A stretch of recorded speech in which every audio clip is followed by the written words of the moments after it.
আসসালামু আলাইকুম। সবাই কেমন আছেন? আলহামদুলিল্লাহ আমি ভালো আছি। তো আমি আজকে আমার বিষয়ে কিছু কথা বলতে চাই, তো সবাই মন দিয়ে শুনবেন এবং আমার ভিডিওটা দেখবেন। আসলে কথাগুলো আমার বিষয়ে। আমি আজকে সৌদি আরব আইছি 8 মাসের মতো হয়ে যাইতেছে গা।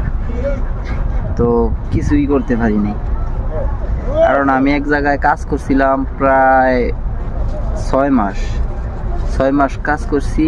1 মাসের স্যালারি পেয়েছি, আর 5 মাসের স্যালারি আমার ওই জায়গায় আটকায়। আসলে আজও কি এই স্যালারি আমি পাই কি না পাই এটার কোনো নিশ্চয়তা নাই। ভালো একটা কোম্পানিতে কাজ করছি, আর্থিক কোম্পানি, শুনছি যে এই কোম্পানিটি মাইরা দেয় না। আসলে আর আমার বেশি দিন নাই, 5-6 মাস আছে আমার আকামার। কিছুদিন পরে আমার আবার আকামা বানানোর সময় হয়ে যাবে। তো আকামা কেমনে বানাই কিন্তু আল্লাহই জানে। আসলে সৌদি আরব যারা আইবেন খুব বুঝা চিন্তা ধারণা করে আইবেন, কারণ আপনার একটা দালালে আনলে আপনার খুব এমন মধুর মুহে কথা কইব, আপনি বুঝতেও পারবেন না যে হ্যাঁ আপনার নিয়া হ্যাঁ নিজের বুঝটা বুঝতেছে। আসলে সৌদি আরব ভাই অনেক মানুষ করে, আমি নিজের চোখে দেখছি ভাই, ডাইরেক্ট মাটির মাঝে থাকতেছে। রাত হইলে আর দিনও কই থাকে এটা কইতেই না, কিন্তু রাত হইলে মাটির মাঝে ডাইরেক্ট ঘুমাইতেছে। সেই হিসাবে আমি আলহামদুলিল্লাহ ভালো আছি, কারণ আমি ভালো আছি আমারও এমন হয়তো আমি কাজ পাইলাম হইলে না, বা কাজ করতাম হইলে না, তো আমারও মাটির থাকতে হইতো।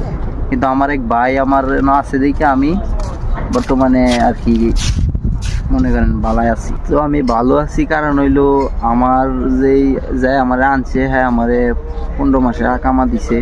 তো এটা লাগে আমি আসলে ভালো আছি। তো আসলে আকামার দিক দিয়ে ভালো আছি, কিন্তু আমার টেহার দিক দিয়ে আর ভালো নেই, কারণ 5 মাসের টেহা আটকাইলা বুঝেন, 5 মাসে কুটি টেহা, আর আমি আইছি 8 মাস। তো 5 মাসের টেহা যদি আটকাইল থাকে, তাইলে সৌদি আরব আমি দেখছি এই ফ্রি ভিসার লোকের আর বেশিরভাগই 3টা 4টা 5টা করে স্যালারি আটকাইল আছে। আসলে ফ্রি ভিসা যে ঢুক দেখতেছি আসলে আমি ভুলই করছি। তো ভিডিওটা কেমন লাগছে সবাই জানাইবেন কমেন্টে। আর এইটা যদি মানে লোয়ার কোনো সিস্টেম থাকে ভাইতে আমার একটু কমেন্টে জানাইবেন, এইটা লোয়ার কোনো সিস্টেম আছে নি, দয়া করে ভাই জানাইবেন। তো সবাই ভালো থাকবেন, সুস্থ থাকবেন। আসসালামু আলাইকুম।